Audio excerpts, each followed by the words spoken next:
Muito bem. Senhoras e senhores deputados, muito boa tarde. Vamos dar início então à nossa reunião. Na sequência do calendário de audições, que é do conhecimento de todos, temos hoje connosco a senhora doutora Manuela Ferreira Leite, também na sua qualidade de antiga Ministra das Finanças, na sequência da audição que fizemos a semana passada do Dr. Guilherme Oliveira Martins. Doutora, em primeiro lugar, queria, do ponto de vista institucional, mas também do ponto de vista pessoal, cumprimentar a doutora Manuela Ferreira Leite. Tenho sempre muito gosto em vê-la nesta sua casa. A doutora Manuela Ferreira Leite foi durante muitos anos uma ilustre deputada e membro do Governo, mas em particular estamos na Assembleia da República, destaca o seu lugar de deputada, chegou a ser líder parlamentar do seu partido e, portanto, é sempre com imenso prazer que a vemos de volta a esta sua casa.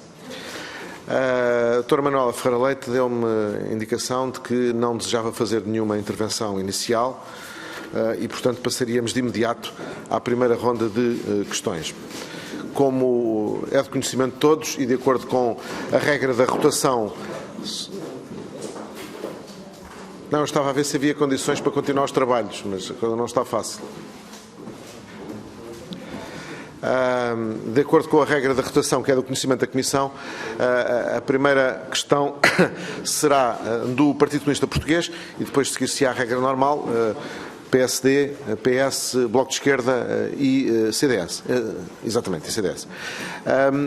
Na primeira ronda, doutora Manuela Ferreira Leite, na primeira ronda as perguntas são formuladas isoladamente por cada partido político, sendo que cada grupo parlamentar tem 8 minutos. A doutora Manuela Ferreira Leite terá também, enfim, 8 minutos para responder, mas eu serei bastante mais tolerante, como sou sempre, relativamente às respostas, do que à formulação das perguntas. Na segunda ronda haverá outras regras, mas isso, quando chegar à altura, dar-lhe conta delas. E, sem perder mais tempo, dava já a palavra ao Sr. Deputado Miguel Tiago, do Partido Comunista Português. Faz favor. Muito obrigado, Sr. Presidente. Eu gostava de cumprimentar a doutora Manuela Ferreira Leite, em primeiro lugar, agradecer a disponibilidade para participar nos trabalhos desta Comissão, de que julgo conhecer bem o âmbito e o objeto e, portanto, enquadrará facilmente as questões que da minha parte lhe serão feitas e também lhe pedia que as compreendesse nesse âmbito para facilitar a utilização do tempo por todos. E feito este agradecimento, eu gostava de lhe perguntar, em primeiro lugar, durante o tempo em que desempenhou as funções de Ministra das Finanças, qual era a forma e o método da ligação entre o Governo, o Ministério das Finanças principalmente, e a Caixa Geral de Depósitos, a administração da Caixa Geral de Depósitos. Doutora Manuela Ferreira Leite, quando quiser, tem a palavra. Muito obrigado, Sr. Presidente. Senhores deputados, também até com alguma emoção que venho a esta casa e à Comissão, porque realmente tenho aqui uma ligação afetiva muito grande. Portanto, começando por responder à questão que me colocou,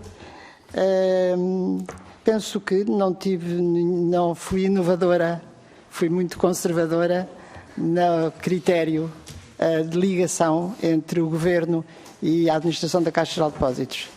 Porque, como bem sabem, o Ministro das Finanças tutela a Caixa, mas evidentemente não é administrador da Caixa. Eu tenho consciência de que nunca interferi em nada da administração da Caixa que não fosse exclusivamente aquela que era da minha competência. Outra ligação que tem o Ministério das Finanças à administração da Caixa ou à Caixa é através da Inspeção Geral de Finanças.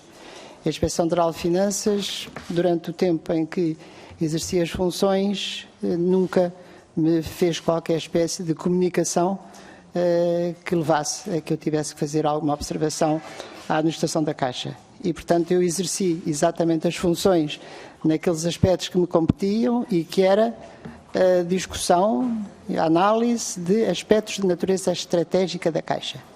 E aí sim tive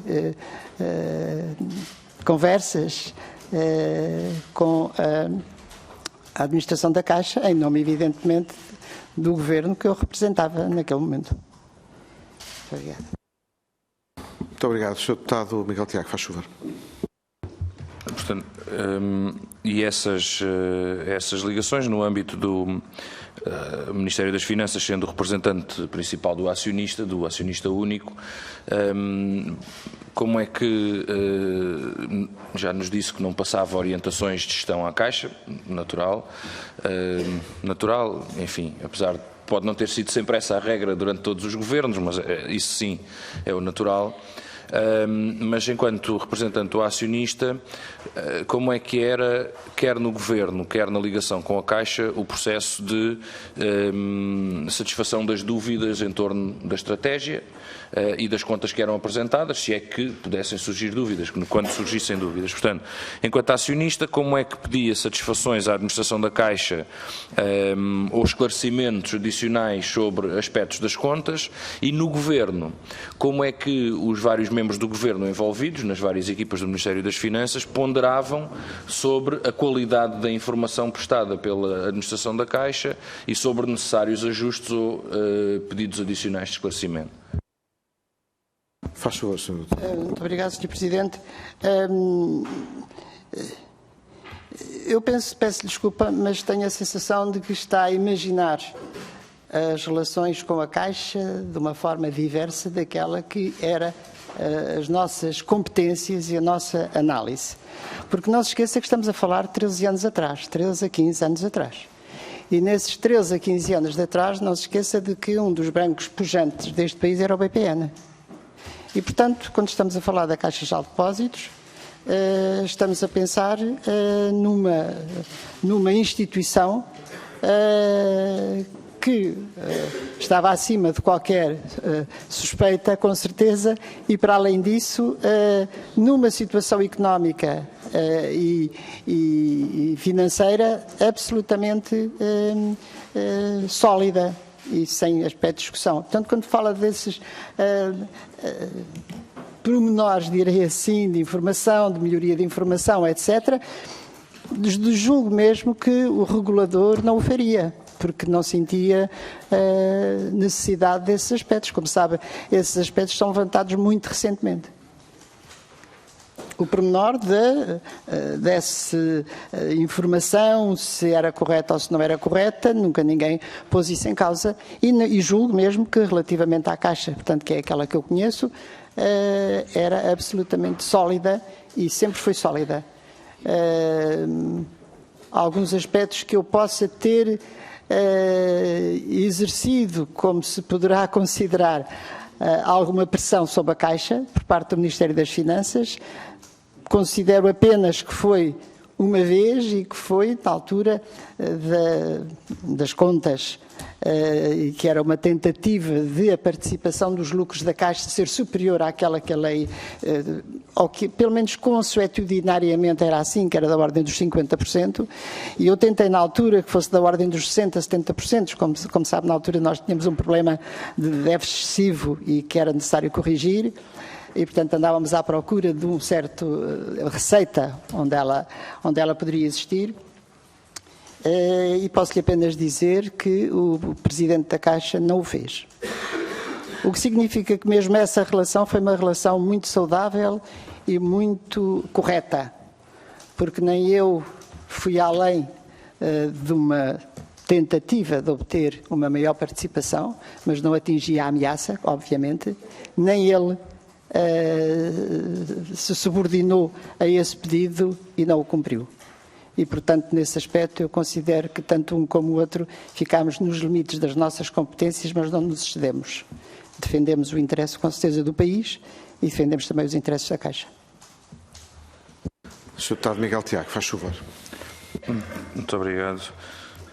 Sr. Presidente, da parte do PCP, nós sobre a solidez da informação que os bancos prestam e os reguladores e as opiniões que os reguladores, os relatórios de acompanhamento dos reguladores vão produzindo, temos uma opinião muito própria e a nossa opinião não é muito favorável à qualidade dos dados com que a banca vai redigindo os seus relatórios, mas temos plena consciência de que naquela altura até a consciência sobre os problemas e o alarme sobre os problemas era completamente diferente, o que não significa que estivesse tudo bem. E a pergunta que lhe faço também tem precisamente a ver com isso. Nessa altura, os problemas das imparidades entre 2002 e 2004, o problema das imparidades na Caixa não se assumia sequer como uma preocupação prioritária. E pergunto-lhe se... É uma pergunta. Julgo que não terá havido sequer grandes provisionamentos por imparidades nessa altura. E a pergunta que lhe deixo também é se em algum momento terá havido algum alerta por parte da Caixa, da administração da Caixa junto do Governo, e como é que o Governo terá lidado com potenciais imparidades a registar naquela altura, ou preocupações que tenham surgido com imparidades de futuro. Nós não conseguimos saber, esta Comissão não consegue saber, com o pormenor que no nosso entendimento seria necessário e adequado, exatamente quais são os contratos e quais são as operações que geram os maiores volumes de imparidades, com o pormenor necessário. Até há notícias de jornal sobre isso, mas o pormenor não chega a esta Comissão e, aliás, às comissões de inquérito da Assembleia da República, geralmente, esses dados vêm truncados.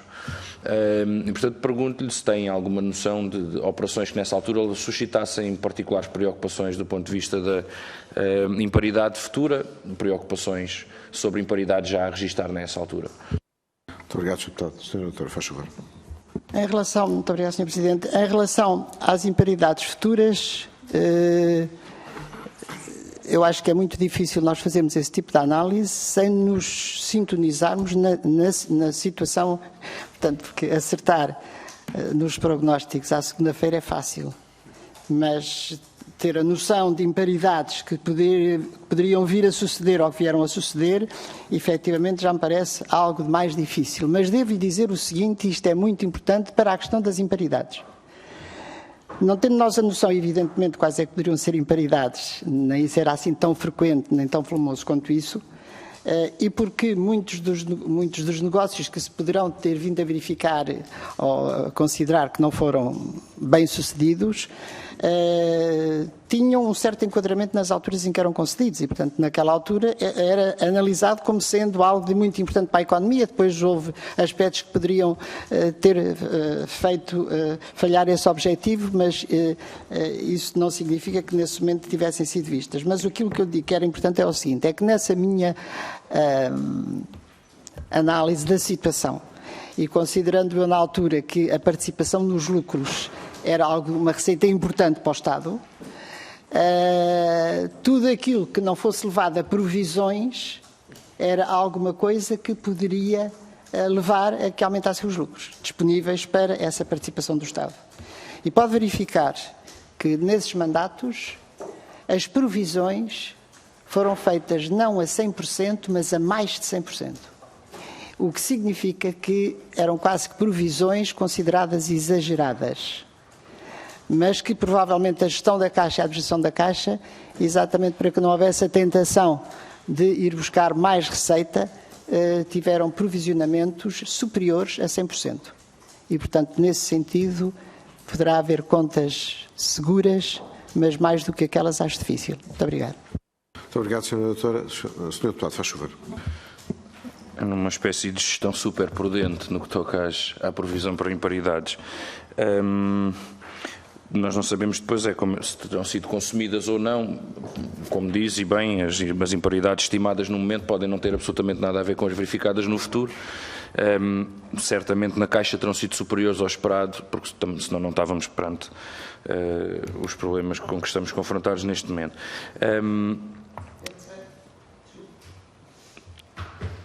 Mas pode... Se o Sr. Deputado não se importa? Não, peço desculpa, era só para dizer que quando se calculam as imparidades,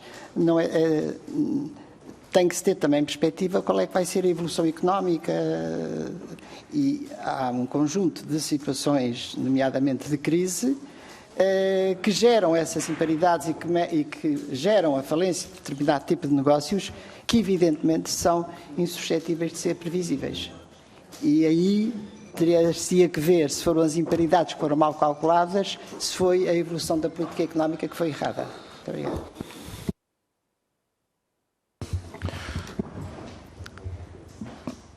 sim, nós temos consciência disso, mas é provável que tenham sido superiores ao esperado, porque a evolução económica também não foi muito favorável nos anos seguintes e, portanto, o mais provável é que as imparidades tenham excedido as provisões e não o contrário. Portanto, aquilo que pode ter parecido na altura uma gestão prudente, e não estou a pôr em causa que tenha sido, não tenho elementos para o fazer, pode-se ter vindo a revelar no futuro não ter sido suficientemente prudente, porque de facto a situação económica e financeira era um pouco pior do que aquela que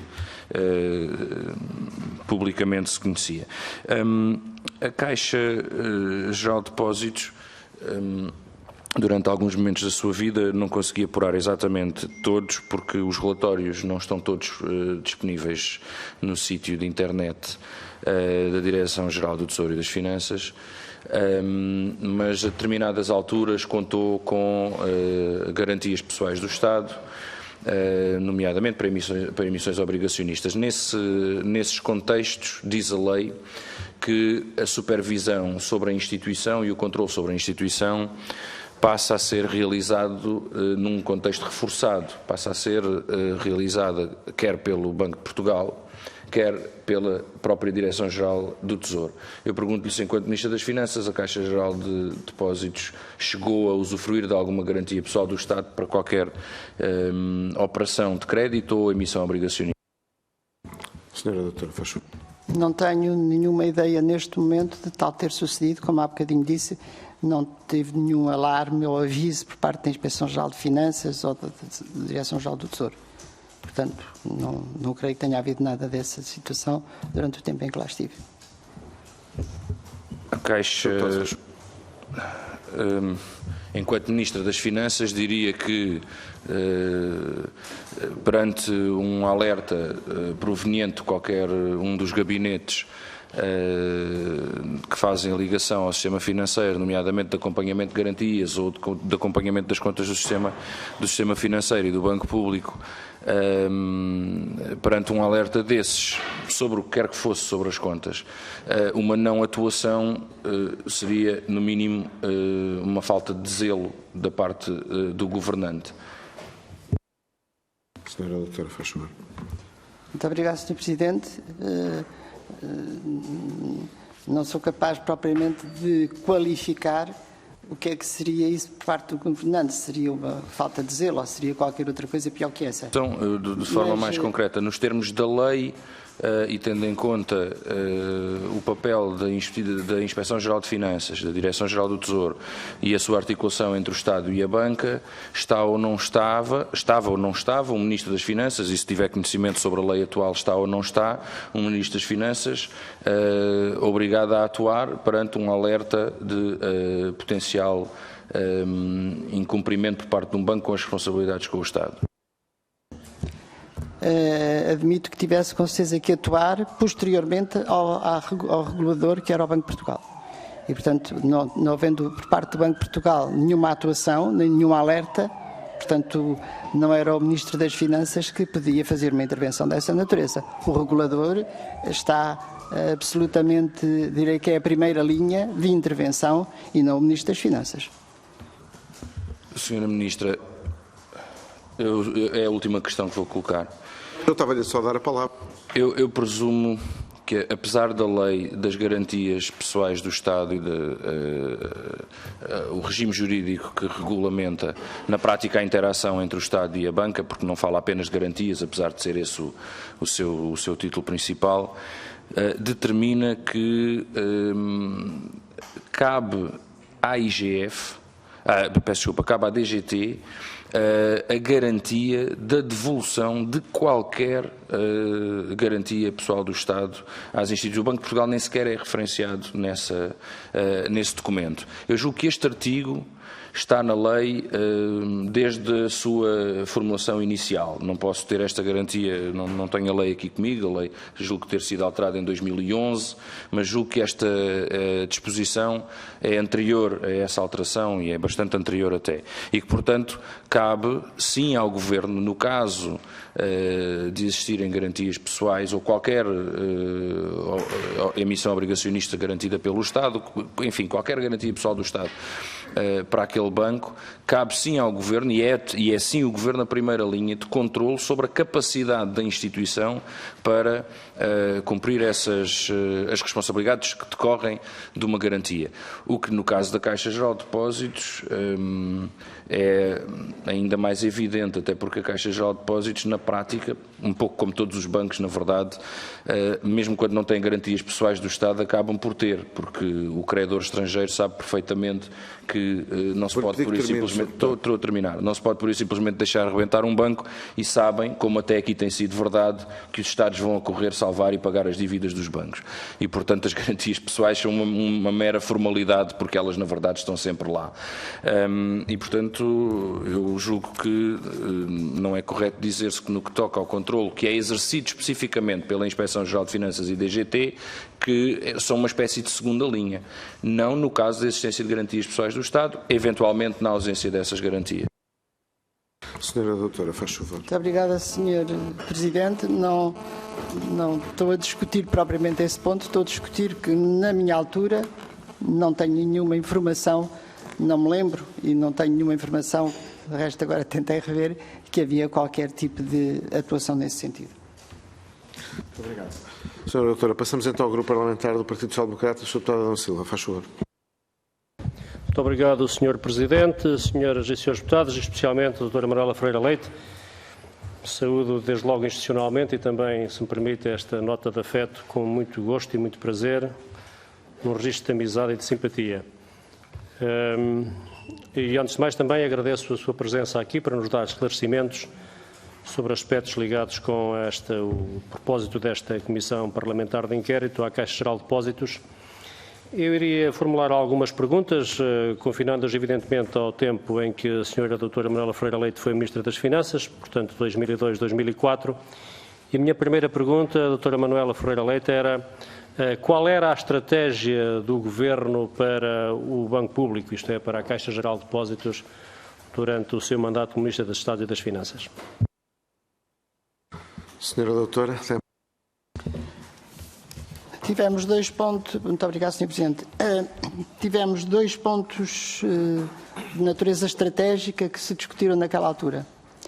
Em primeiro lugar, teve a ver com a questão da posição da Caixa em Espanha e, em segundo lugar, com a posição da Caixa no tipo da sua organização, dado que, a partir de determinada altura, o peso dos seguros na Caixa passou a ser muito pesado, com a aquisição da Império e da Bonança, portanto, junto à Fidelidade e à Mundial, já constituíam cerca de 1/3 da atividade da Caixa, o que era um peso efetivamente muito grande, e isso levou a ponderar-se que a estrutura da administração da Caixa devia ser diferente. E, portanto, uma das propostas que havia era no sentido de haver a Caixa, banco comercial, por um lado, a parte da banca, por outra uma parte dos seguros, portanto, no fundo, a constituição de uma holding, com os seguros, com as relações internacionais, com as participações financeiras.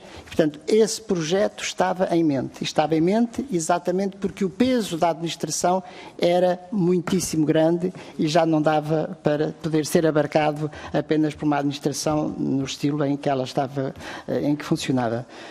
Só lhe posso dizer que isso foi um tema que ainda foi discutido em Conselho de Ministros, mas que foi um Conselho de Ministros que, ao fim de 2 ou 3 dias, tínhamos a notícia de que o nosso Primeiro-Ministro ia abandonar as suas funções e, portanto, ia para outras, nós sabemos, não é preciso estar a dizer, e, portanto, não chegou a ter seguimento no nosso mandato. Portanto, posso lhe dizer essa parte.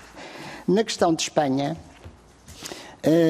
tinha sido, na época do Dr. Rui Vilar, que tinha sido feita uma aquisição de bancos em Espanha, mas eu direi que não eram propriamente bancos, eram banquinhos, porque havia uma instituição que era pequeníssima e havia 2 que eram pequenas. E era um problema da administração da Caixa que aquilo só tinha 2 soluções.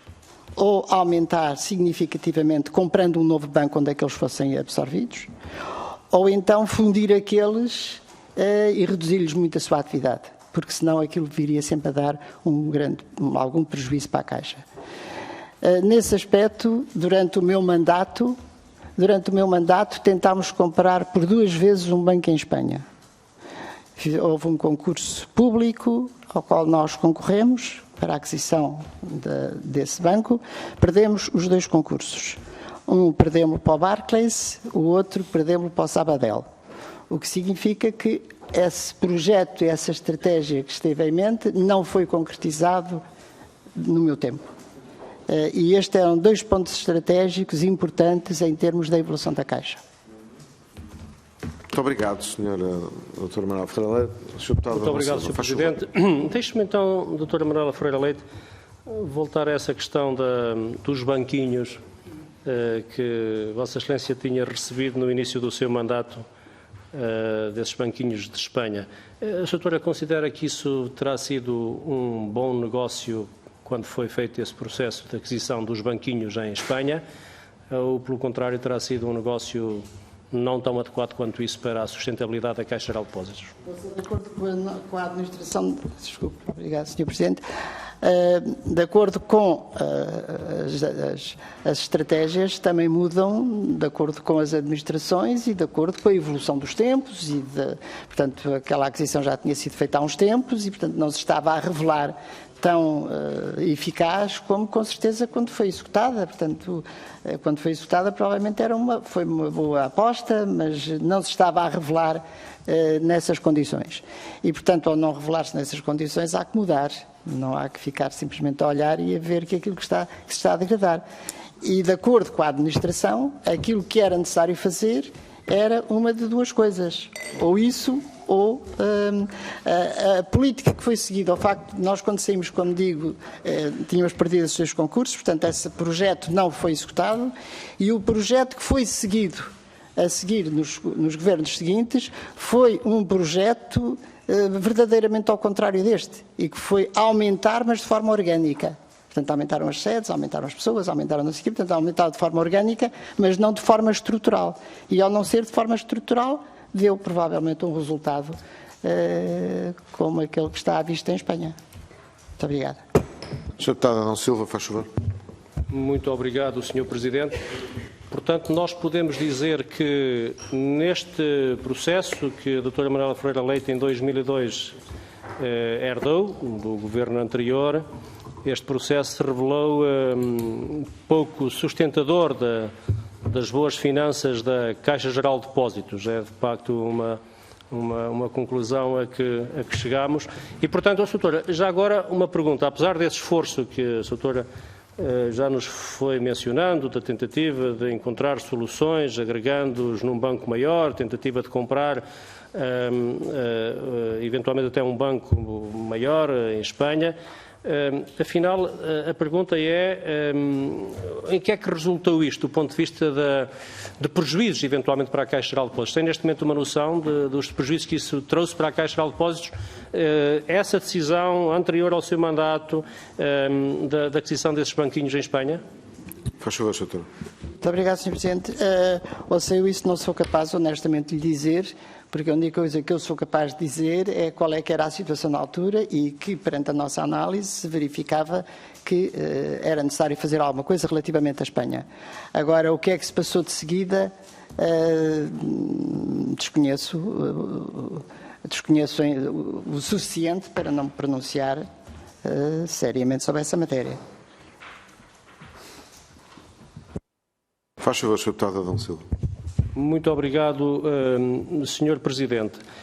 Eu, de qualquer maneira, fazia aqui percebe-se que, nas considerações da Sra. Doutora Manuela Ferreira Leite, que houve aqui, de alguma maneira, uma destruturação da Caixa Geral de Depósitos herdada por causa desta incorporação destes bancos e, obviamente, dificilmente estruturada durante o seu mandato. Mas, de qualquer maneira, eu gostava de fazer uma pergunta que me parece essencial e que os portugueses gostavam de lhe fazer, Sra. Doutora, que era, durante o seu mandato, a Caixa Geral de Depósitos teve lucros. A doutora já nos foi avançando alguns aspectos sobre isto.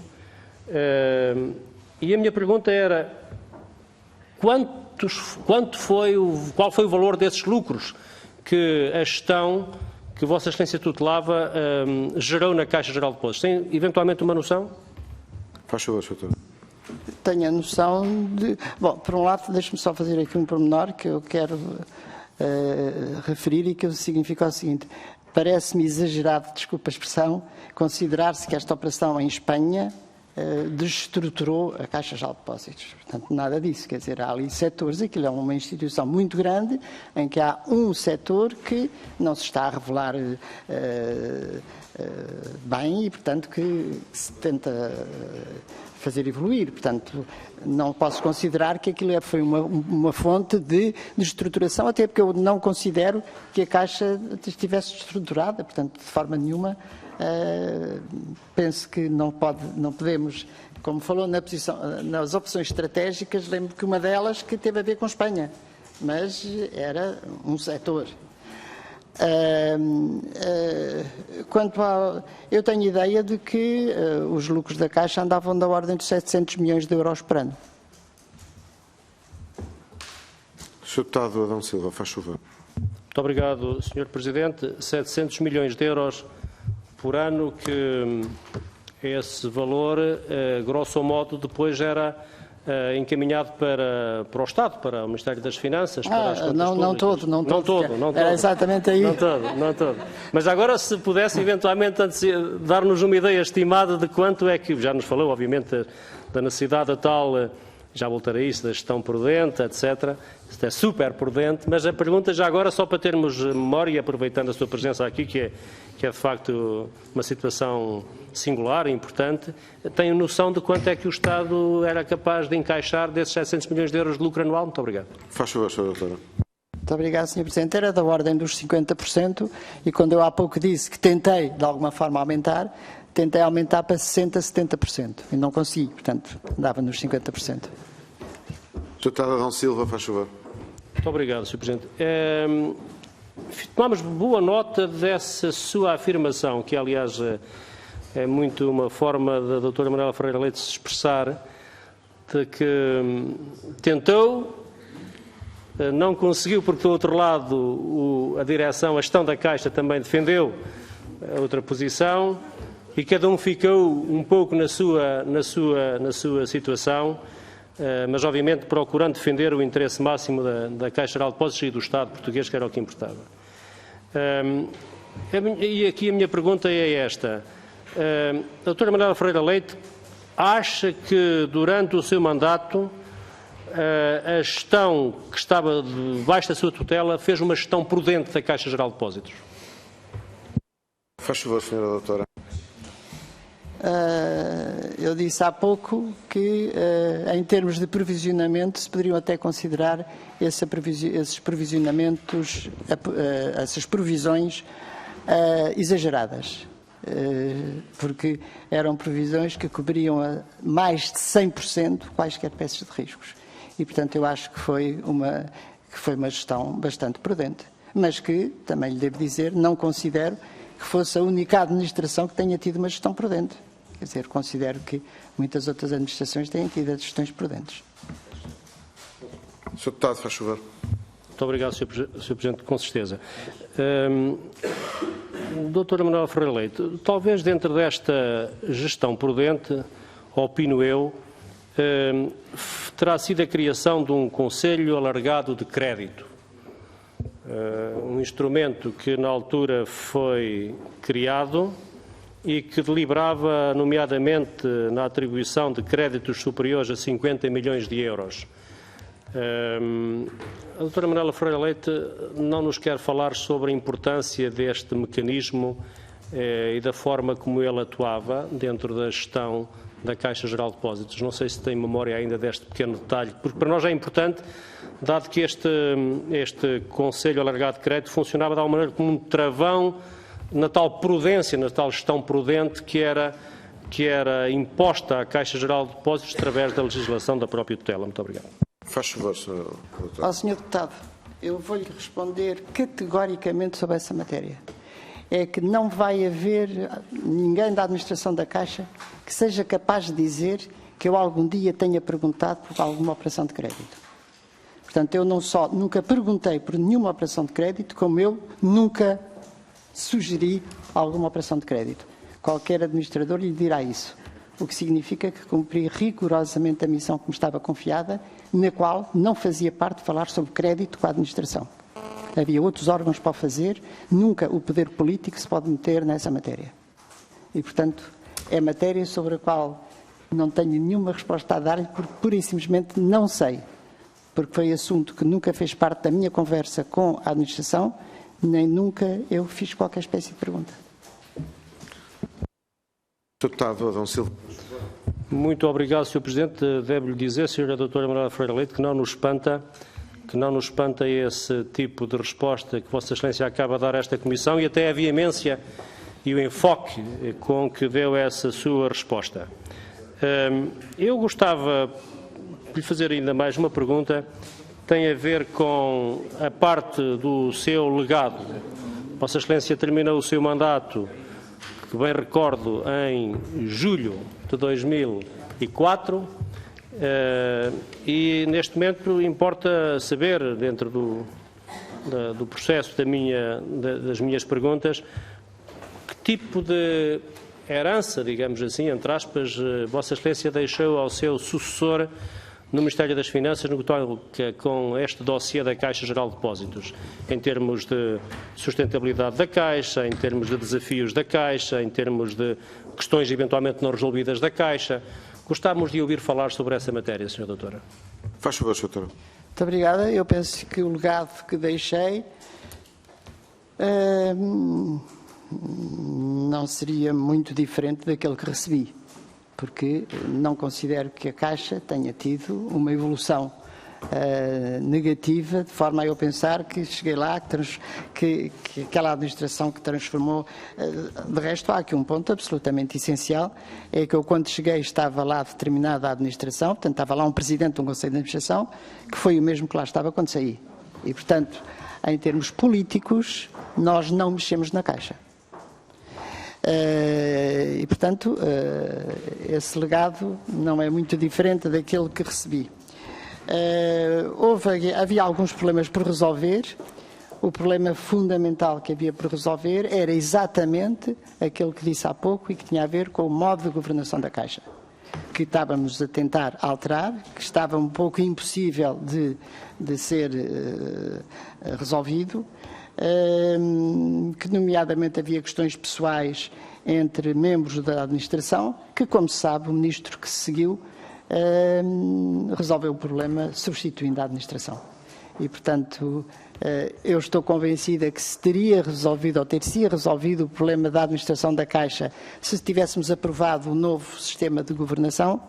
Não tendo sido aprovado, efetivamente estava a tornar-se incompatível aquela forma de gestão, até por motivos de natureza pessoal entre as pessoas. E, portanto, esse legado foi um legado que eu direi que foi negativo. Sr. Deputado Adão Silva. Muito obrigado, Sr. Presidente. Eu não tenho mais perguntas a fazer à doutora Manuela. Resta-me apenas um agradecimento. Muito obrigado, Sr. Deputado Adão Silva. Passamos agora ao Grupo Parlamentar do Partido Socialista. Sr. Deputado Carlos Pereira, faz favor. Muito obrigado, Sr. Presidente. Antes de mais, as boas-vindas à doutora Manuela Ferreira Leite, em nome do Grupo Parlamentar do Partido Socialista, e um agradecimento já em antecipação pelos seus contributos para esta comissão de inquérito. Gostaria naturalmente, alguns dos aspectos já foram referidos por alguns dos deputados que me antecederam. De qualquer forma, esta comissão de inquérito proposta pelo PSD e o CDS tem um período muito alargado de avaliação e, portanto, peço também um esforço de memória relativamente a algumas das matérias. Mas uma das questões que esta comissão de inquérito gostaria de avaliar é, de forma muito grosseira, podia dizer, se ao longo destes anos de avaliação se houve ou não houve crédito mal dado e em que dimensão é que esse crédito foi mal dado. Uma das questões que já se discutiu nesta comissão de inquérito é se, de facto, o nível, a situação a que chegou a Caixa Geral de Depósitos com exigências de capitalização e de recapitalização que hoje se assiste. A pergunta é se nós estamos apenas perante uma situação de crédito mal dado, admitimos que tenha existido, não sabemos em que dimensões, ou se estamos também perante uma situação decorrente da crise do subprime, que teve com certeza consequências, e também da recessão que ocorreu após a crise do subprime. E, portanto, gostaria de ouvir a opinião da doutora Manuela Ferreira Leite sobre isto. Senhora Doutora, faz favor. Muito obrigada, Sr. Presidente. Caiu mais do dobro do que era previsto. Eu estou muito sintonizada, peço desculpa, a responder pela fase, pelo período em que tive responsabilidades sobre a Caixa. Estarei menos apta a poder falar na base da opinião. E, portanto, é um assunto complexo, sobre o qual a minha opinião não poderá de forma nenhuma influenciar esta Comissão, não me julgo com esse estatuto. E, portanto, só lhe posso dizer que relativamente ao período em que eu estive na Caixa, não, nunca lá estive, em que eu estive no Ministério no Ministério das Finanças, que durante esse período não tenho nenhum conhecimento que houvesse um crédito concedido sobre o qual houvesse dúvidas, na medida em que eu já lhe expliquei há pouco que foi assunto que, sobre créditos concedidos, eu nunca sugeri nenhuma ação de crédito em relação a qualquer tipo de empreendimento, nem nunca me foi dada qualquer tipo de opinião sobre essas matérias, porque, como digo, eram matérias que eu considero, e a administração também, com certeza, que não são assuntos a discutir com o poder político. Sr. Deputado Carlos Pereira, faz favor. Muito obrigado, Sr. Presidente. Obrigado, Dra. Manuela Ferreira Leite. De qualquer maneira, nessa linha de pensamento e na sua articulação que com certeza tinha com a administração da Caixa, alguma vez lhe foi dada alguma informação que teria havido problemas no passado, num passado recente, relativamente a esta questão da atribuição de crédito, que eventualmente possa ter sido mal dado? Faz favor, Sr. Doutor. Não tenho nenhuma, como lhe digo. Essa informação, nomeadamente, poderia ser adiada através da Inspeção de Finanças ou Direção-Geral do Tesouro. Não houve nunca nenhuma informação sobre essa matéria, tendo nós todos consciência, com certeza, de que há 15 anos, ou há 14, era um tema que talvez não fosse muito conhecido para poder ser tratado a nível de despacho diário. Sr. Deputado Carlos Pereira, faz favor. Muito obrigado, Sr. Presidente. Obrigado, Dra. Manuela Ferreira Leite. Portanto, esta sua resposta permite-me introduzir um tema que é um tema importante hoje, mas também julgo que também devia ser um tema importante na altura, que é de facto a forma como era estabelecido o relacionamento entre o acionista e a Caixa Geral de Depósitos. Se havia mecanismos que permitia esse relacionamento mecanismos suficientes para um controle efetivo da Caixa, por parte do acionista, naturalmente. Muito obrigado, Sr. Presidente.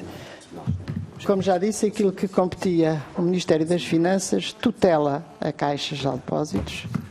Tutela a Caixa Geral de Depósitos, não é nem da administração, nem é reguladora. E, portanto, são duas fases completamente a que o Ministro das Finanças deverá ser alheio. Não sendo com certeza alheio e participando e tendo que ter a sua opinião sobre a orientação estratégica. E sobre esse ponto já referi quais é que foram os pontos de orientação estratégica que eu considero que são estratégicos, que eu considero relativamente à Caixa Geral de Depósitos. Muito obrigado, Sr. Doutor. Sr. Deputado Carlos Pereira, tem a palavra. Obrigado, Sr. Presidente. Obrigado, Sra. Doutora Manuela Ferreira Leite. De qualquer maneira, eu compreendo a sua resposta. De qualquer maneira, a pergunta era um bocadinho perceber se a doutora Manuela Ferreira Leite considerava que eram totalmente aceitáveis, e compreendo que estamos numa fase diferente do que ela que vivemos hoje, mas se os mecanismos de controle interno, volto a repetir, que existia na altura, se eram totalmente aceitáveis e se o reporte feito era totalmente satisfatório para o acionista poder exercer as suas funções de forma serena e sossegada, digamos assim. Faz favor, Sr. Doutor. Muito obrigado, Sr. Presidente. Tanto eram suficientes e tranquilizadoras que foram.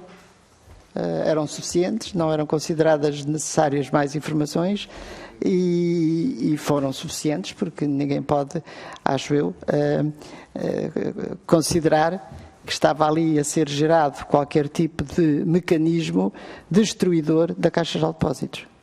Acho que é algo que ninguém poderá afirmar sobre isso e, portanto, a Caixa é uma instituição que funcionava dentro dos termos absolutamente exigíveis a uma instituição daquela natureza e com resultados visivelmente pujantes. Obrigado. Sr. Deputado Carlos Pereira, faz favor. Muito obrigado. Mas, por exemplo, da recolha de informação que fizemos, observamos que, por exemplo, o banco que a Caixa tinha em Espanha, o Banco CMO, em 2013 teve prejuízos de $500 mil. Não é, enfim, não é nada de verdadeiramente significativo, mas em 2012 tinha tido lucros de €2 milhões. A pergunta é, e depois se olharmos para os indicadores da altura, os depósitos tinham caído 10%, a margem financeira tinha caído 12,5%, a margem de exploração tinha descido 38%. A pergunta é se, enfim, o acionista estaria atento eventualmente a este tipo de situações e, ao ocorrer situações destas, enfim, tinha alertas, digamos assim, que permitia observar o que é que se estava a passar na estrutura da Caixa em aspectos relevantes, como é o caso do investimento em Espanha. Senhora Doutora, faz favor. Muito obrigada. Bom, eu penso que já disse exatamente relativamente à Espanha qual é que foi a nossa posição. Não estávamos aliados do que se estava a passar em Espanha e o que se estava a passar em Espanha levou-nos a tomar decisões e a ter ações no sentido de resolver esse problema. Poder-se-á contestar se a verdadeira resolução era a aquisição de um novo banco, portanto, para transformar aquilo num banco maior. Mas foi essa a opção que a Caixa tomou na altura e o Governo juntamente deu-lhes o aval para essa situação. Tentámos e não conseguimos. Portanto, não estávamos aliados. Se estivéssemos aliados, provavelmente não nos lembrávamos de estar a tomar uma decisão dessa natureza, de irmos concorrer à aquisição do banco. Fizemos isso por 2 vezes.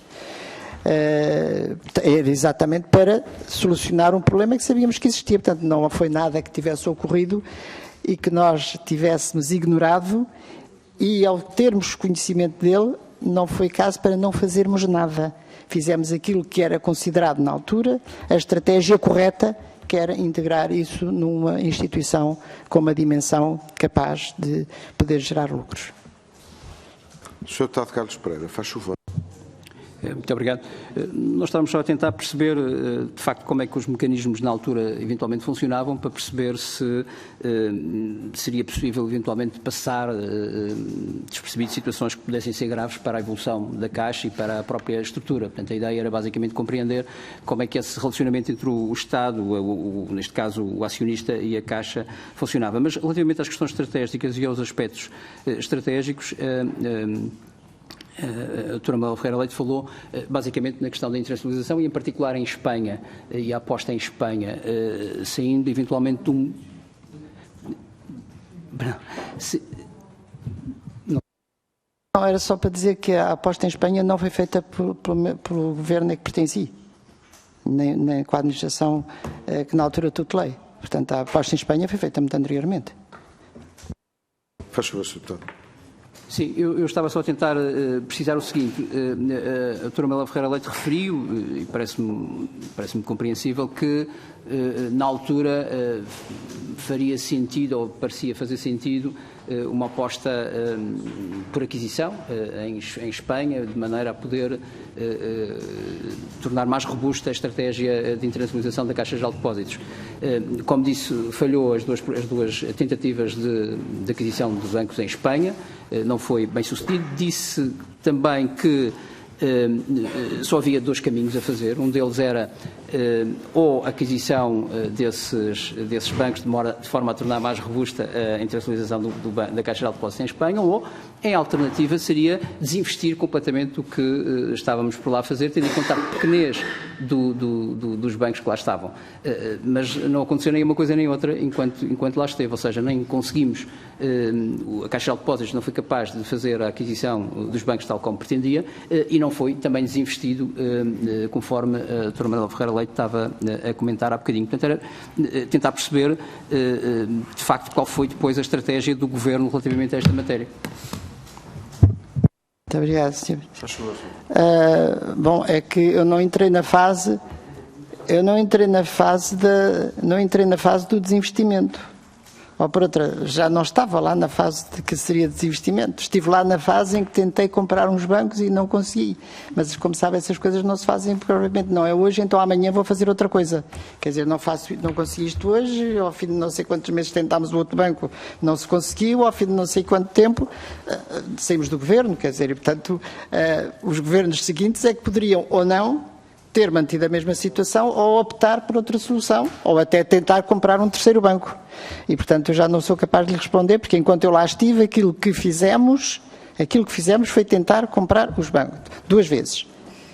E por 2 vezes, era concurso direto, portanto, não ganhámos. Não sou capaz de responder mais porque isso já não dá comigo, já foi para a frente, portanto, agora se lá tivéssemos ficado, não sou capaz de dizer neste momento se teria aparecido qualquer outra oportunidade de concorrer a um terceiro banco ou se tínhamos lançado os braços abaixo e temos considerado que então o melhor era reduzir a atividade daqueles, juntá-los todos e reduzir a atividade deles, portanto, a administração, na altura, era a opção que teria feito. Não fiquei lá, nem ficou essa administração. Portanto, tudo mudou a partir do momento em que saímos. Portanto, para essa parte já não sou capaz de responder. Sr. Deputado Carlos Pereira, faz favor.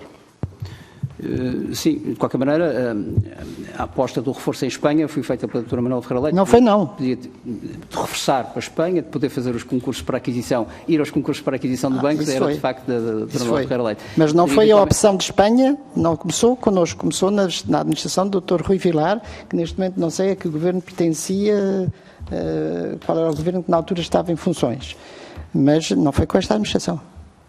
O que eu estava a tentar dizer era que eventualmente poderia ser uma aposta num outro mercado qualquer. Enfim, em 2004 estava a entrada dos países de leste e eventualmente falava-se dessas possibilidades e, portanto, estrategicamente poderia ser esse o caminho. Alguns bancos portugueses fizeram isso, a Caixa não fez. Enfim, não sequer estou a questionar a bondade desta solução, estava só a sublinhar que foi uma decisão estratégica do Governo e da sua altura. E, portanto, enfim, nós sabemos hoje que Espanha, de facto, correu mal a Caixa Geral de Depósitos, perdemos muitos milhões de euros e, portanto, enfim, talvez não tenha sido a estratégia mais adequada. Mas ainda nos aspectos estratégicos, uma outra matéria que me parece relevante comentar, e talvez para terminar, tem a ver com a questão do modelo de governação que a doutora Manuela Ferreira Leite referiu, daquilo que sabemos, na altura, chegou mesmo a haver uma crise complicada na Caixa Geral de Depósitos, daquilo que foi chamado o modelo bicéfalo, que se chamou na altura o modelo bicéfalo entre o Dr. Mira Amaral e o Dr. António Sousa. A questão é saber e perceber quais são as razões deste modelo e desta solução, porque que disse no início que os seguros estavam a ter um papel relevante. Não sei se por isso resolveu fazer esta tentativa de uma solução de administração deste género, mas gostaria de saber qual é a sua opinião sobre isto. Doutora, faz favor. Muito obrigada, Sr. Presidente. Bom, a minha posição sobre isso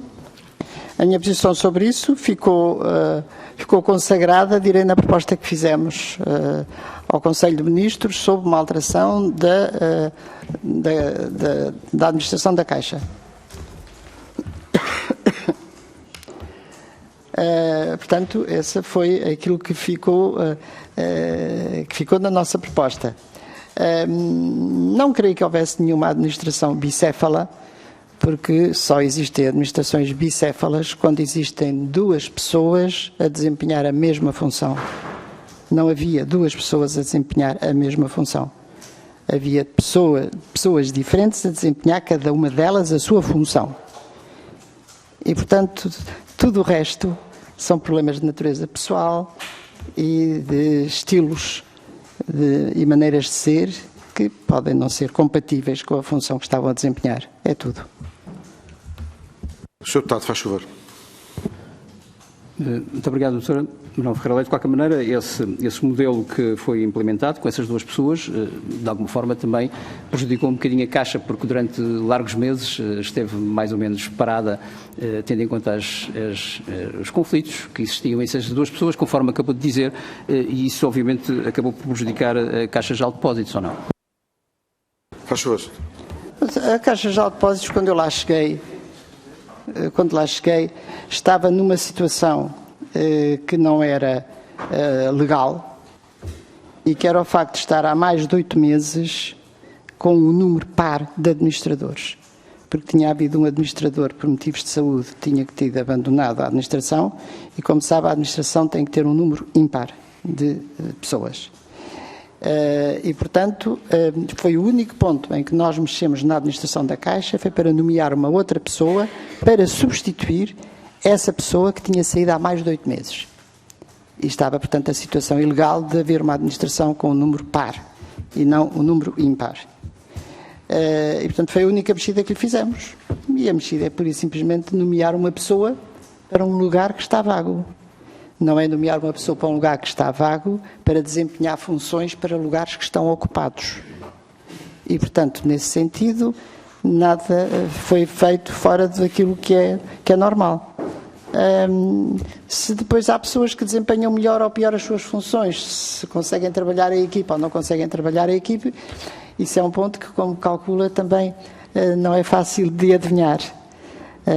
Mas não estou nada consciente nem convencida e acho que é uma verdadeira fantasia pensar-se que a administração da Caixa ficou de alguma forma adulterada pelo facto de haver uma pessoa ou outra que desempenha as funções com mau feitio. Quer dizer, portanto, isso é algo que, evidentemente, ninguém consegue prever, nem eu acho que uma instituição possa ser posta em causa por motivos de egos, seja de quem for. Muito obrigado.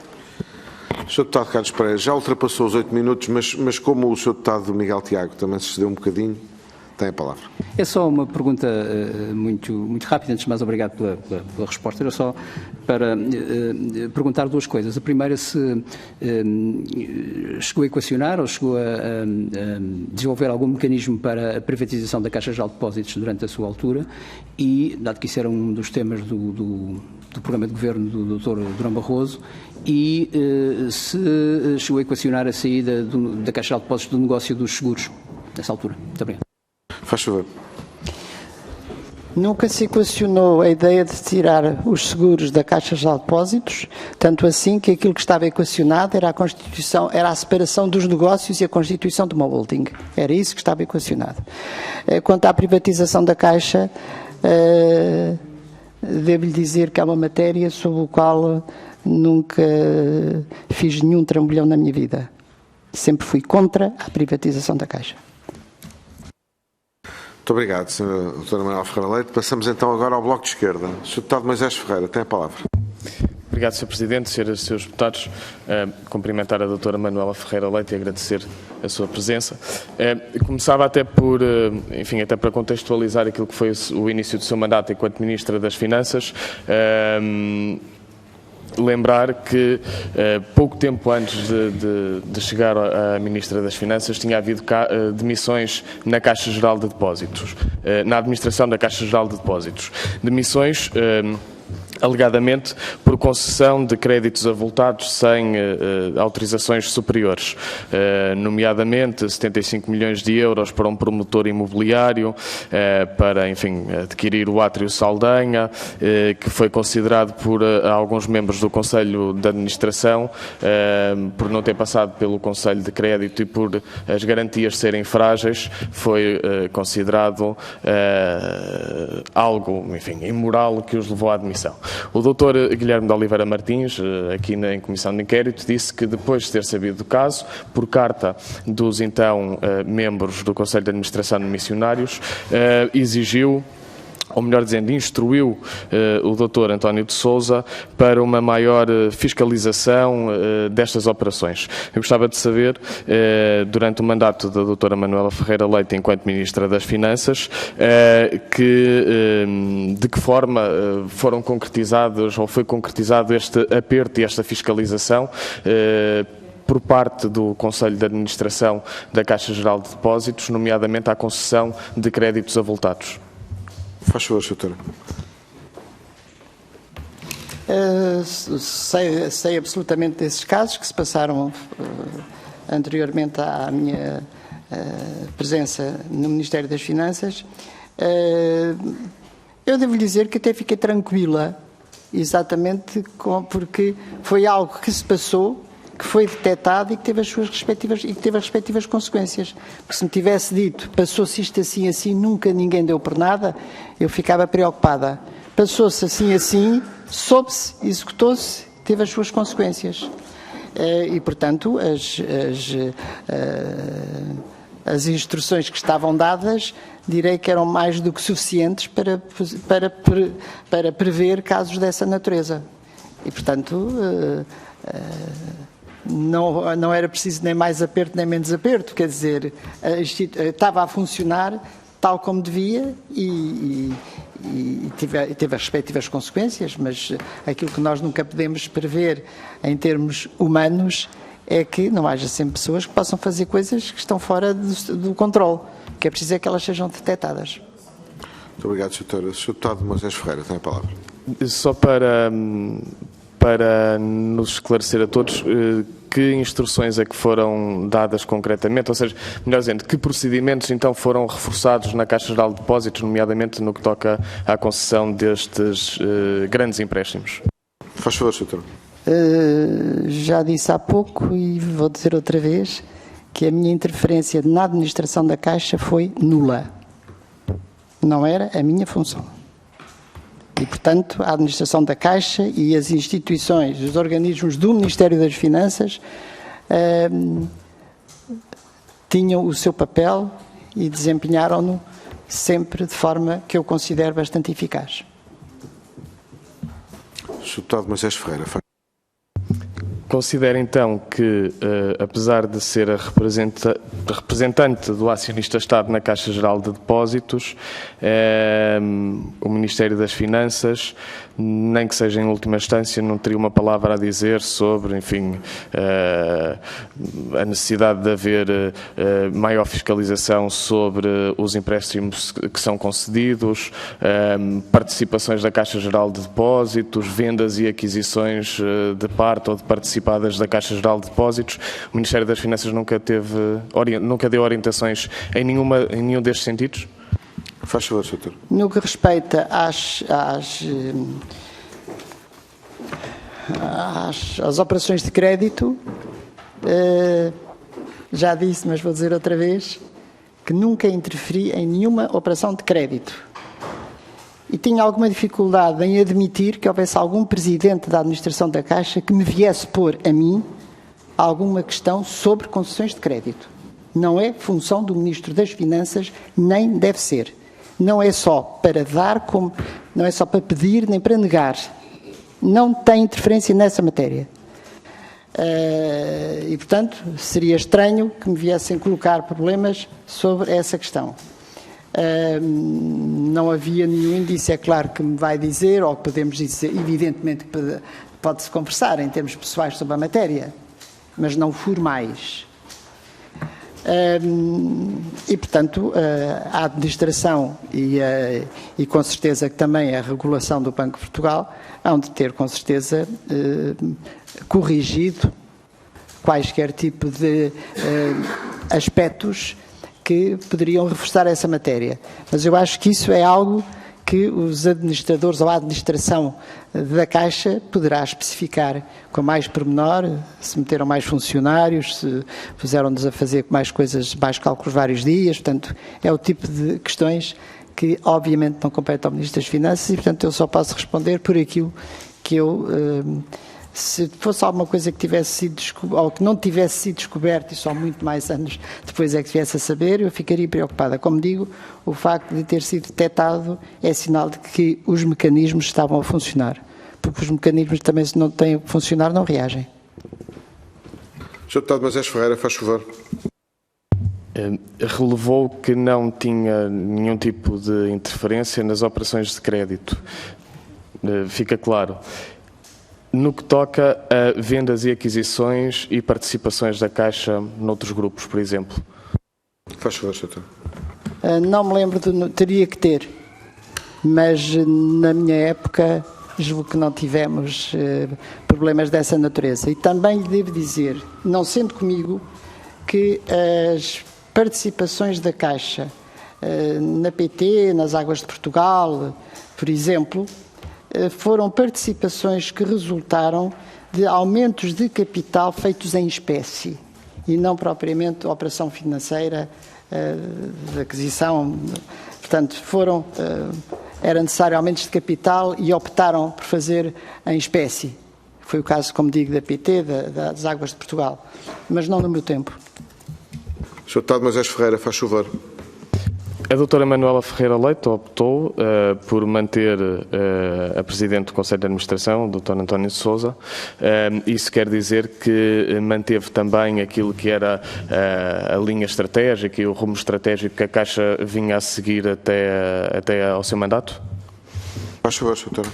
Não tenho dúvidas, considero que o professor António de Sousa era um bom Presidente e que foi um bom Presidente. Tudo o que fosse orientações estratégicas com as quais não concordasse teria com certeza que fazer algum tipo de alteração, não foi o caso e portanto não havia nenhum motivo para pôr em causa a capacidade e a competência do professor António de Sousa. Faz favor, Sr. Deputado. Dr. António de Sousa disse em entrevistas mais ou menos da altura, em 2002, 2003 e depois em entrevistas posteriores, que o rumo estratégico que então tinha para a Caixa assentava, grosso modo, em 3 pilares: o transformar a Caixa num grupo financeiro, a internacionalização da Caixa e o estabelecimento de parcerias estratégicas com outros grupos nacionais. Portanto, estes pilares mantiveram-se, segundo o que deprendi das palavras da doutora Manuela Ferreira Leite. Posso depreender que sim? Sim, pode depreender. De resto, já falámos disso aqui há pouco e não pus em causa esses aspectos estratégicos. Obrigado, Sr. Presidente. Uma das, parcerias duradouras da Caixa Geral de Depósitos e que causam um bocadinho mais de estranheza é com o BCP. A Caixa Geral de Depósitos chegou a ser, durante muito tempo, um acionista de referência do BCP, chegou a deter durante muito tempo uma participação significativa no BCP. Apesar do início dessa participação no BCP ser anterior ao mandato da doutora Manuela Ferreira Leite, consegue-se lembrar, explicar-nos melhor como é que a Caixa começou a deter uma participação no BCP? Vem da venda do Banco Pinto e Souto Maior? Faz favor, Sr. Doutor. Muito obrigado, Sr. Presidente. Não sou capaz de dizer, efetivamente não foi no meu mandato e, portanto, não sou capaz de dizer exatamente a história em pormenor, qual foi a origem disso, mas penso que os senhores deputados devem ter cá, se calhar, os presidentes da altura, não sei, e poderão... não sei, não sou capaz de responder. Não sou. Sr. Deputado, faz favor. Teremos no futuro próximo os presidentes da altura, mas perguntava isto porque poderia esclarecer, porque na altura, depois de todo o negócio que envolveu a venda do grupo Champalimau, a Caixa abdicou do Banco Pinto e Souto Maior, vendeu ao BCP, que manifestamente não tinha liquidez para o adquirir e que pagou com ações. E a Caixa durante muito tempo deteve 8% do BCP, portanto era um dos seus principais acionistas. E foi um dos seus principais acionistas também durante o mandato da doutora Manuela Ferreira Leite. A estranheza aqui é qual era a utilidade da Caixa Geral de Depósitos de ter esta participação no BCP até porque a Caixa Geral de Depósitos sempre abdicou de ter alguém no Conselho de Administração do BCP, apesar de ser um dos seus maiores acionistas. E a verdade é que a participação acionista manteve-se durante o governo de que fez parte e, portanto, qual era o interesse desta participação no BCP? Faz favor, Sr. Muito obrigada. Se me tivesse dito que no meu tempo eu tinha nomeado alguém para a administração em representação do BCP, eu estaria aqui para lhe responder de corda e baraço ao pescoço. Como não foi o caso, não tinha nada, portanto, era uma participação que não tinha representação na Caixa em termos de administração e, portanto, não sou capaz de dizer qual foi o motivo pelo qual as ações vieram parar à Caixa de Depósitos. Faz favor, Sr. Deputado. A pergunta era um bocadinho ao contrário, se me permite, não era porque é que não Mas estava... a minha resposta não foi ao contrário, a minha resposta foi direta. A pergunta era, não era porque é que não estava um representante do BCP na administração da Caixa, é porque é que não estava um representante da Caixa na administração do BCP, visto que a Caixa tinha 8% do BCP e nunca esteve na administração. A minha resposta seria sempre a mesma. A minha resposta seria sempre a mesma. Muito bem. Percebemos então a postura do Ministério da altura. Ainda sobre o BCP. Finalmente, em 2004, e já no final do seu mandato, transição do mandato da doutora Manuela Ferreira Leite, porque calha ali naqueles dias 17, 18 de julho, no final, em 2004, a Caixa Geral de Depósitos decide então desfazer-se de 110 milhões de ações do BCP. Ainda fica a deter 3% do BCP, 3,tal% do BCP, mas nesta altura desfaz-se de 110 milhões de ações do BCP, vende-as a 1,74 euros por ação, quando as tinha comprado a mais de 5 euros, ou tinha adquirido a mais de 5 euros, e portanto com um prejuízo de 375 milhões de euros que esta venda representou. Porque a decisão de vender aqui em 2004 e com este prejuízo de 375 milhões de euros? Faz favor, Sr. Doutor. Muito obrigado, Sr. Presidente. Ao Sr. Deputado, eu peço-lhe muita desculpa e não é por não querer colaborar com esta Comissão, bem pelo contrário. Terá que fazer essa pergunta, não a mim, que não estava responsável por isso, mas por quem foi responsável. Eu honestamente, não sou capaz de dizer todos os pormenores acerca de uma operação que eu não fiz. Sr. Deputado, faz favor. Quem seria o responsável, então? Eu não sei quem seria o responsável, mas se para si a pergunta é para ser feita ao Ministro das Finanças na altura, não era eu o Ministro das Finanças da altura. Portanto, a pergunta deverá ser feita, se acha que é ao Ministro das Finanças, ao Ministro das Finanças da altura. Não fui eu. Faz favor, Sr. Deputado. Esta, como outra ação, foram anunciadas no dia 17 de julho, portanto, suponho que não tenham aparecido, enfim, nesse mesmo dia, tenham sido planeados com algum tempo, provavelmente por um governo anterior, apesar de, nessa altura, ter chegado ao fim o seu mandato. Faz favor, Sr. Doutor. Não me lembro de ter tratado desse assunto. Então passaria Faz favor, Sr. Obrigado, Sr. Presidente. Então passaria para uma outra... para um anúncio que foi feito em simultâneo com o da venda das 110 milhões de ações do BCP, que foi a aquisição ao BCP do seu ramo segurador por 343 milhões de euros. Os dois anúncios foram feitos em simultâneo, novamente foi tornado público no dia 17 de julho e não creio que tenha sido decidido no dia 17 de julho. Ações destas são planeadas com tempo.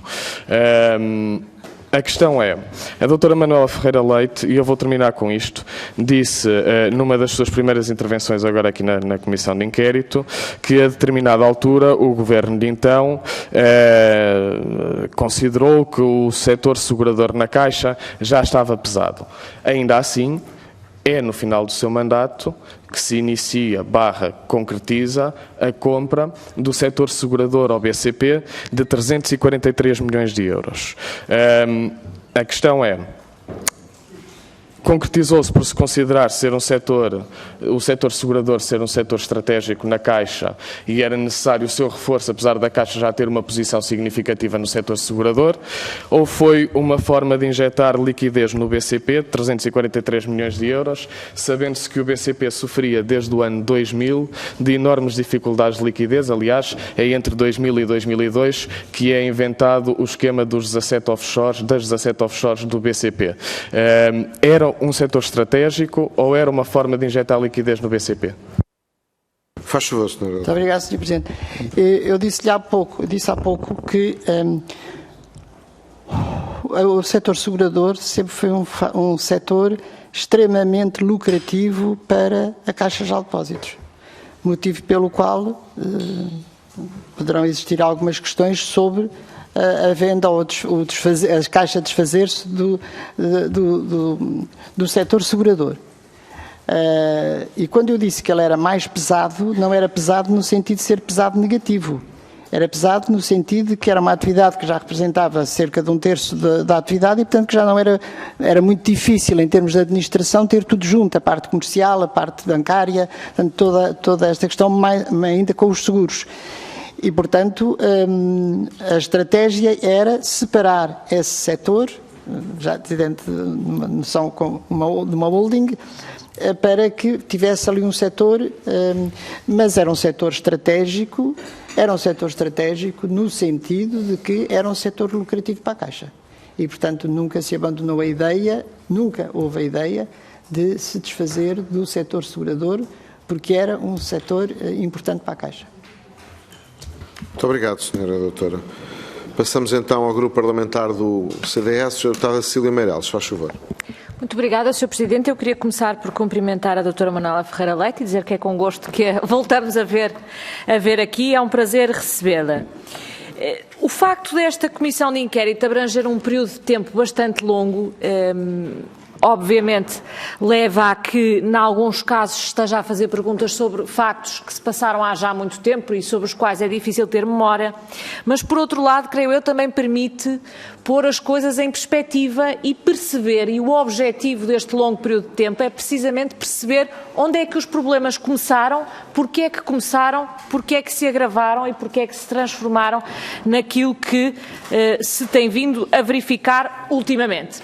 E, de facto, eu quando ouvi começar disse, e muito bem, nesta altura o BPN era um banco pujante e, portanto, muitos dos problemas que nós hoje aqui discutimos não existiam. Aliás, eu salientaria isso. Não só não se falava deles, mas também, em grande medida, eles pura e simplesmente não existiam porque ainda não tinham sido formados e ainda não tinham sido provocados. E essa era a primeira coisa que lhe queria dizer. A segunda tem a ver com o seguinte, e passando à parte das perguntas muito concretas. Já nos disse aqui que a sua visão, e muito bem, do meu ponto de vista, é que a gestão e aquilo que era a tutela que existia sobre a Caixa não se fazia, obviamente, tendo informação concreta sobre um ou outro crédito. Isso parece-me óbvio e evidente. O que eu lhe gostava de perguntar é, do ponto de vista político, se na estratégia se entendia na altura, e deixou aqui também muito claro que nunca foi favorável à privatização da Caixa, isso é fundamental que fique também claro. Mas aquilo que lhe perguntava é o seguinte, do ponto de vista da estratégia e da missão que estava atribuída à Caixa, havia a visão de que ela devia ou não ser um banco diferente dos restantes bancos no mercado. Disse-nos, por exemplo, que a Caixa teve durante o período do seu mandato lucro, parece-me bom, a regra tem obviamente que ser essa, mas o que eu lhe pergunto é, do ponto de vista da missão da Caixa, ela era vista como um banco, como outro banco qualquer, ou havia uma missão diferente dos outros bancos do sistema? Faz favor, Sr. Eu acho que a Caixa sempre teve sempre se olhou para a Caixa de uma forma razoavelmente diferente, que eu julgo que é mais consequência do tipo de clientes que tinha a Caixa do que propriamente a Caixa ter um projeto muito autónomo relativamente à restante banca. A Caixa Geral de Depósitos, como banco público, era aquela Caixa, era aquele, sabemos que é até aspecto contestável em termos de mercado, em que obrigatoriamente os funcionários públicos eram clientes, em que os aposentados eram clientes, porque todas as contas do Estado eram feitas em depósitos na Caixa Geral de Depósitos, que, como sabe, era um elemento de contestação por parte dos outros bancos. Portanto, isso faz com que a Caixa, ao longo dos anos, tivesse tido uma característica de abranger um conjunto de população talvez menos informada sobre as questões financeiras, e, portanto, isso deu-lhe sempre um cariz razoavelmente diferente, o que provavelmente neste momento já não é tão verdade. E se considera que efetivamente a Caixa tem que funcionar nos moldes do mercado e não pode ser beneficiada ou prejudicada por outro tipo de movimentos.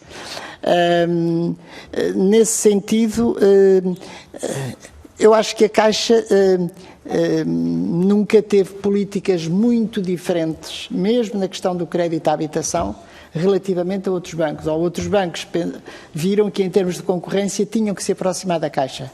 E isso era um ponto importante. Isto é, o Estado, de alguma forma indireta, poderia de alguma forma condicionar certas evoluções no mercado através de políticas específicas que os outros concorrentes teriam de seguir, que era um aspecto também decisivo. Quanto à concessão...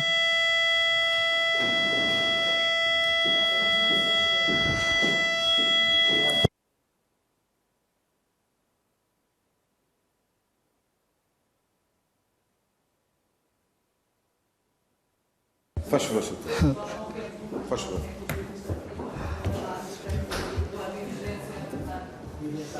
Muito obrigada.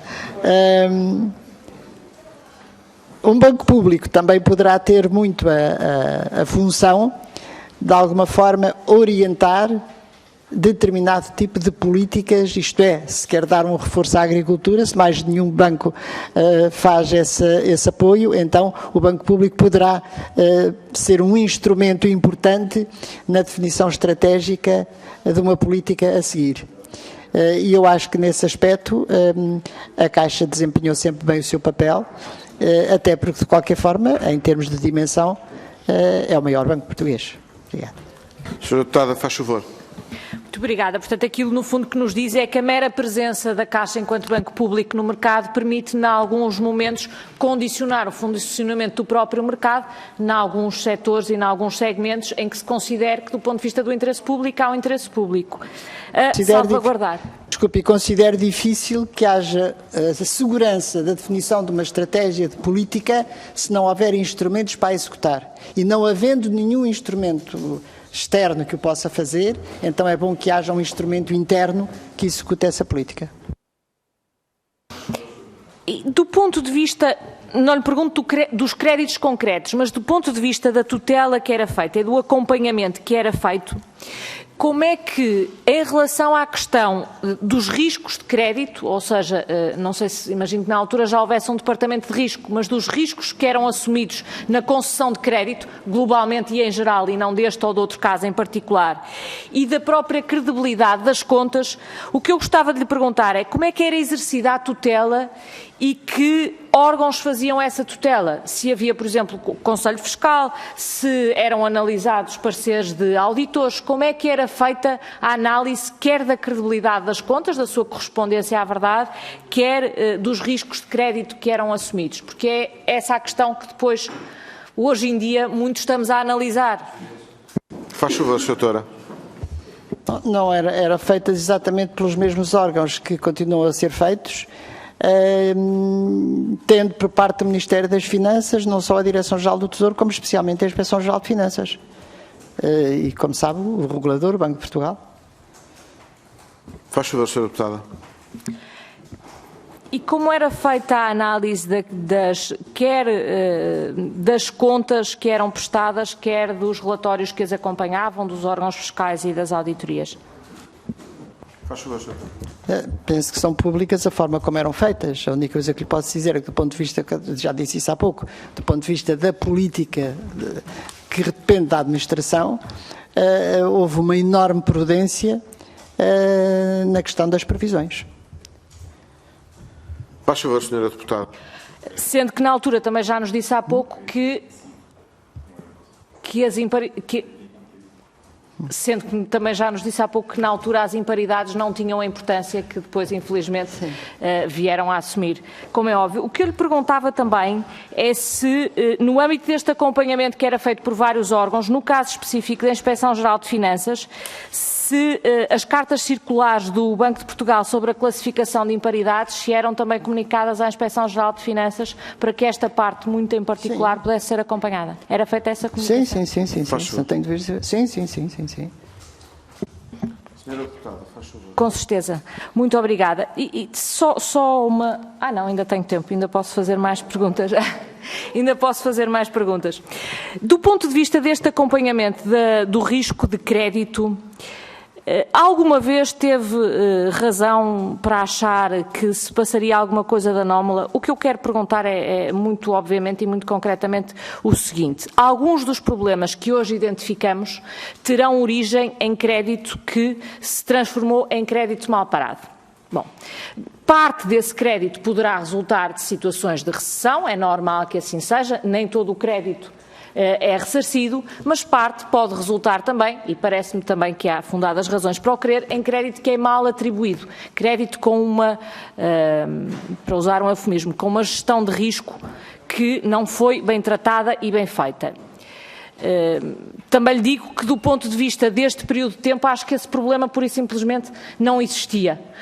E não existia da forma que veio a existir depois. O que eu queria perceber bem é quais eram os mecanismos que estavam em vigor para controlar, muito concretamente, esta matéria. Ou se, na altura, como o problema ainda não existia, se isto era vista, a gestão do risco de crédito, se era visto como uma matéria de gestão, como várias outras, e, como tal, confiava na administração do banco e na gestão do banco para que as coisas fossem resolvidas e levadas a bom porto e não era vista como uma área de especial alarme ou interesse.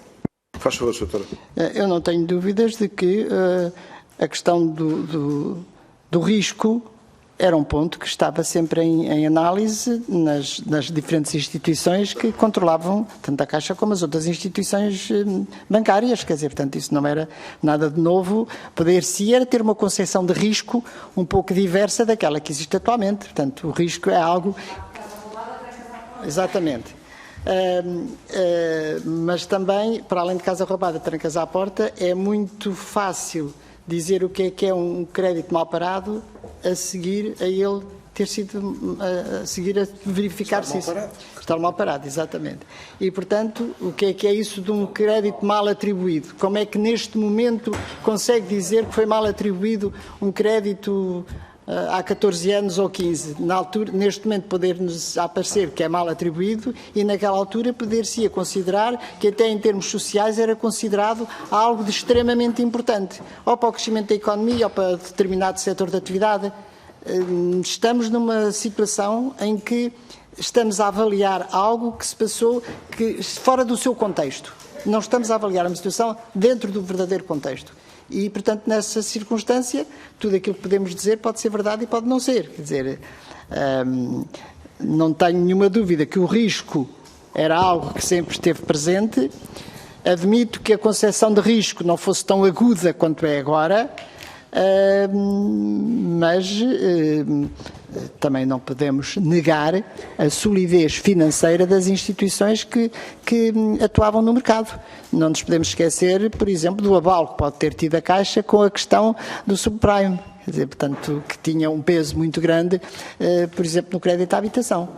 E, portanto, tudo isso são aspectos que, por mais controlados que estivessem a priori, dificilmente eles poderiam ser previstos com a dimensão com que acabaram por ocorrer. Senhora Deputada, faz favor.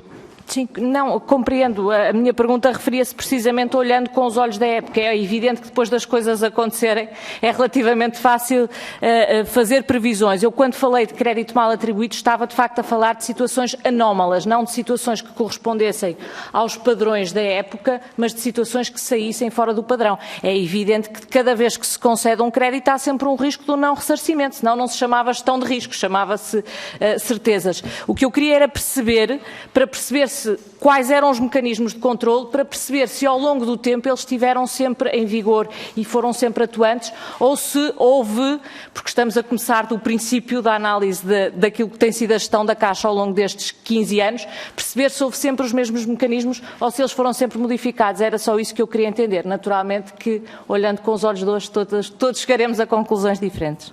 Faz favor, Sr. Muito obrigado, Sr. Presidente. Não, já aqui falámos disso de resto, que foi evolutivamente que foram criadas, por exemplo, a questão das comissões de crédito, de riscos e, portanto, todos estes instrumentos que foram sendo criados ao longo dos tempos e que foram aperfeiçoando estas questões. E, nomeadamente, a Inspeção-Geral de Finanças, é evidente que passou, que à medida que os anos vão passando, tem evoluído no sentido de aperfeiçoar e de aprofundar esse tipo de análise, que sempre existiram, mas que têm tido uma evolução correspondente àquela que as circunstâncias foram exigindo.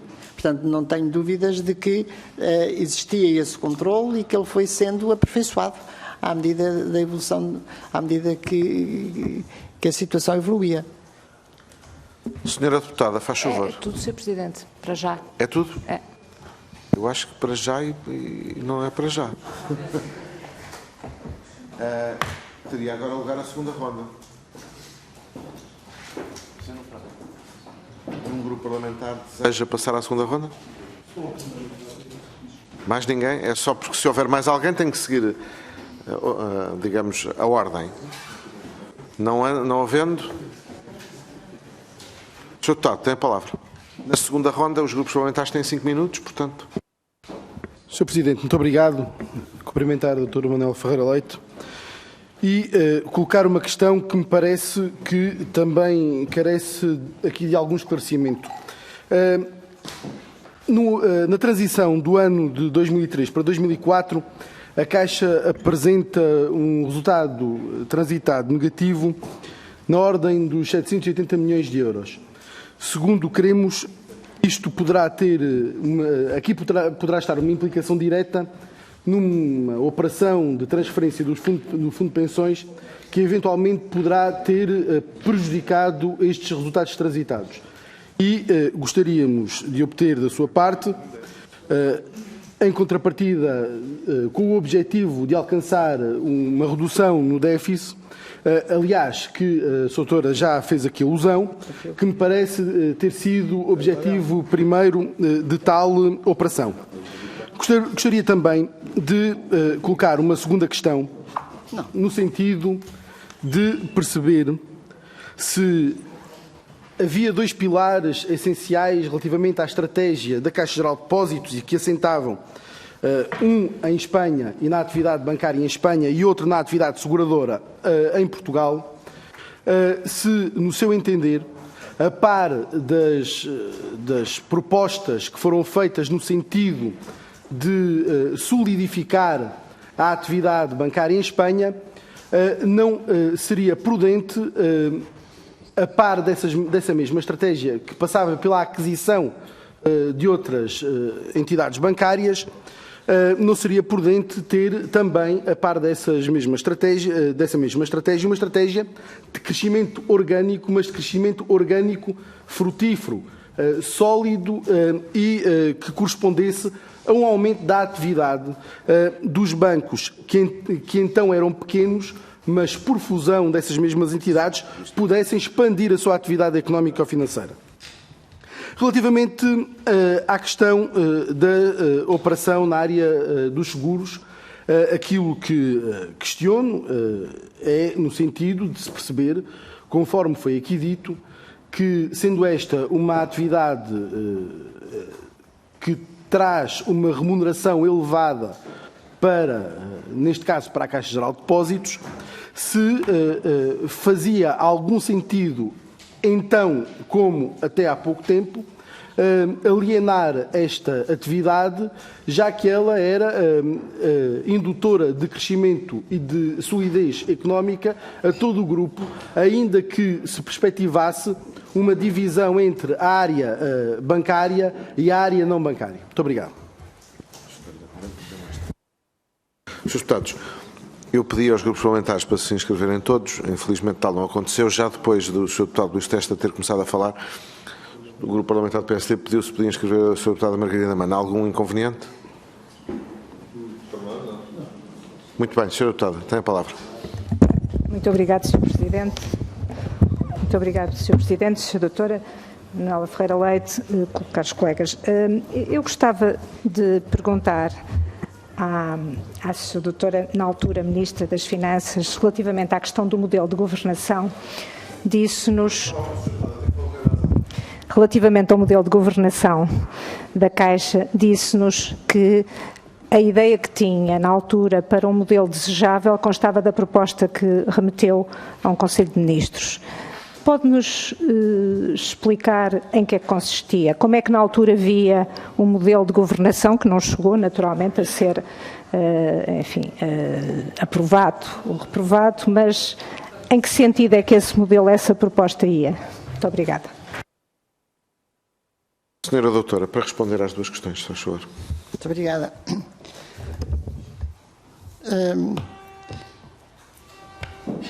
Eu estarei aqui toda a tarde, se necessário for, e até amanhã, se preciso, Talvez não valha a pena. para responder às questões relativas ao meu mandato. Penso que é esse o objetivo da minha presença aqui.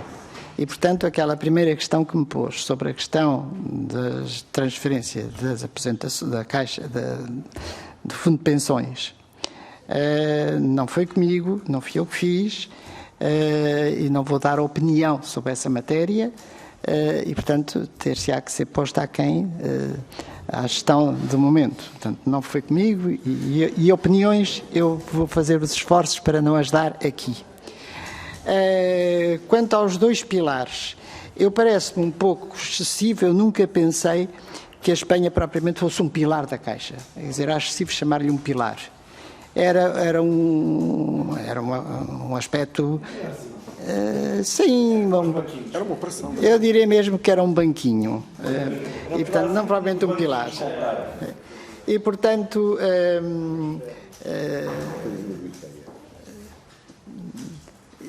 E digo-lhe que, portanto, aquilo por que fomos responsáveis foi no sentido de tentar alterar essa posição em Espanha, uma vez que estava a ser deficitária e que se perspectivava que não coisa. E, portanto, não foi mais do que isto, não houve tempo para fazer qualquer outra coisa. A administração da altura tinha a ideia de que se não se conseguisse fazer uma coisa, então se devia fazer outra, e a questão orgânica só tinha sentido se ela constituísse, se ela fosse fruto de uma alteração estrutural do grupo espanhol, e não ficando tudo na mesma, mas aumentando de forma orgânica, que foi a política que de seguida foi feita e, portanto, que não tem dado um resultado. Quanto à questão dos seguros, eu também não vou dar opinião sobre aquilo que foi feito ou não foi feito nos seguros posteriormente à minha saída. No momento em que lá estava, considerava que os seguros eram um setor importante, que era um setor que dava lucros à Caixa, que era um setor importante e, portanto, eu pessoalmente nunca tive ideia, nem de noite, de lhes mexer. Senhora Deputada, portanto, o modelo de governação que estava em causa, ou que estava em mente, baseava-se muito na ideia de separar os diferentes negócios que a Caixa executava. Especialmente muito resultante da questão dos seguros, que já constituíam cerca de 1/3 da atividade da Caixa e que pesava muito no seu funcionamento e que, portanto, tornava um bocadinho ingerível haver uma administração que tratasse de tantos setores com o peso que cada um deles já tinha. E, portanto, nesse sentido, a ideia era autonomizar os diferentes setores, portanto, por um lado a parte comercial, o banco, por outro lado o banco comercial, por outro lado os seguros, por outro lado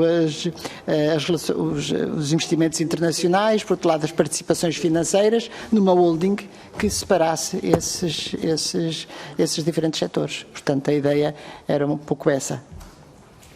Muito obrigado, Sra. Doutora Manuela Ferreira Leite. Julgo que mais nenhum grupo parlamentar tem nenhuma questão a colocar. Portanto, eu renovava os meus agradecimentos à Sra. Doutora Manuela Ferreira Leite e dava por encerrados os trabalhos de hoje. Muito obrigado.